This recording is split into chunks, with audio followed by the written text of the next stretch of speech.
Hello guys, good morning. First day ng bakasyon ko ngayon, so sumilip muna ako sa rooftop bago ko ihanda ang baon ng anak ko. Maaga pa niyan pero sobrang init na dito sa Qatar. It's around 5 a.m. pero parang 7 a.m. na. Sobrang init. Ayan guys, pumasok na ako sa loob. Eto, hinahanda ko na yung baon ng anak ko. Merong rice, kalabasa, para sa prutas, grapes. Tapos, nilagyan ko din ng kaunting soup biscuit. Pero ang totoo, ulo lang ang kinakain niya dyan. Meron ding mango juice, banana. Yan, tinakpan ko na siya. At isa-isa ko na ding nilagay sa lunch bag.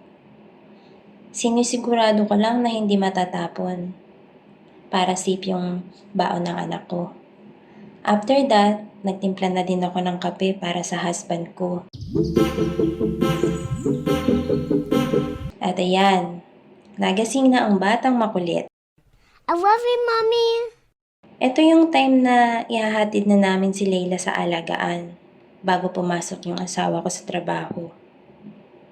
Yan, ini-enjoy pa niya. Medyo galit pa. Ito naman yung mga view sa dinadaanan namin papunta sa alagaan. Kitang-kita naman na sobrang init.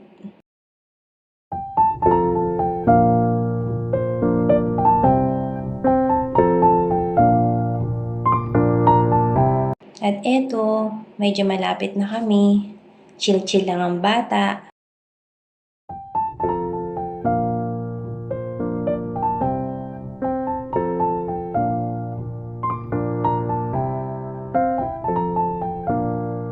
At ayan, sa wakas, nakarating na din kami. Hoy, yung bata, may pagtalon pa.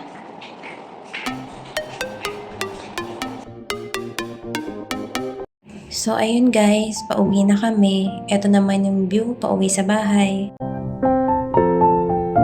Hanggang dito na lang. Thank you for watching.